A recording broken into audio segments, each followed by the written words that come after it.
Hey, Boaz here from the Pedal Powered Talk Show. We're here at the Portland Opera to chat with Christine Richardson, the costume director. Let's go, Phil!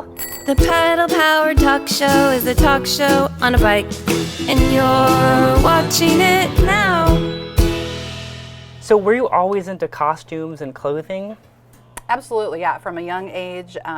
So in high school, I worked at a fabric store, a local fabric store that doesn't exist here anymore, Fabricland. I would actually go home at night at 9 o'clock and would make something to wear the next day. Sometimes it wasn't always completely finished. What was like the most epic outfit that you created, and sewed the next day?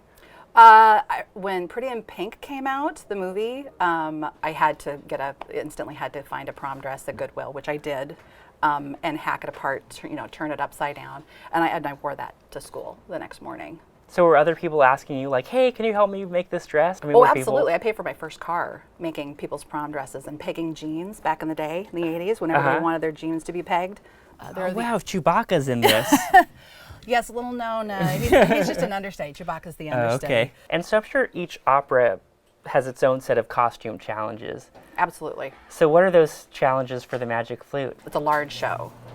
There are a little over 700 pieces in the show, down from shoes to spectacles. And so how long does that take to get all those pieces together and make all those things?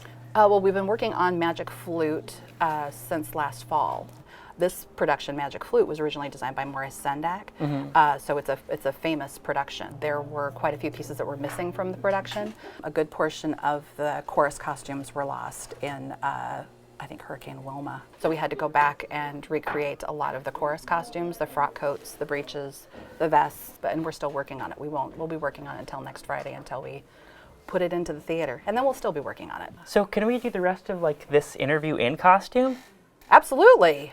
And with this one specifically, with Maurice Sendak, it must be cool, have to sort of jump into his brain through what exists from those early productions. Yeah, absolutely. I mean, the opportunity to go back and to look at all of his original sketches, to know where he intended this to go, has really been a joy for us. This is Maurice Sendak's original sketch. So on the left there is you see what he intended, what his interest was in the aesthetic of the character. And then this is the mask from the original production. I think the interesting thing about this one, you want to put it on? Can I put it on? Sure, yeah. So I think the interesting thing about this one is that you do not look out of here. Your face is actually up here. So the proportion then is that your chin is down here and your arms are up here.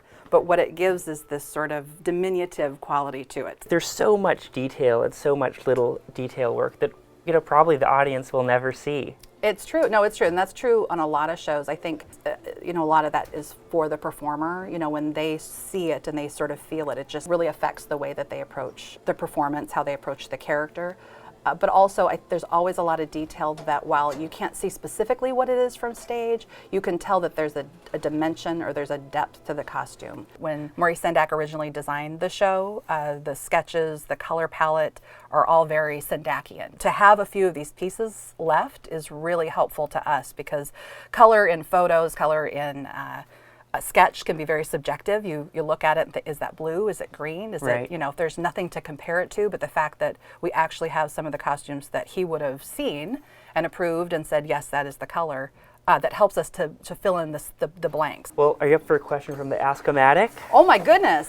Our automatic question asking device? I love that. I love it. What is the last thing you broke? Oh my gosh, that's easy. I broke the heel off of my favorite pair of Dansko's shoes. Oh no. Yes.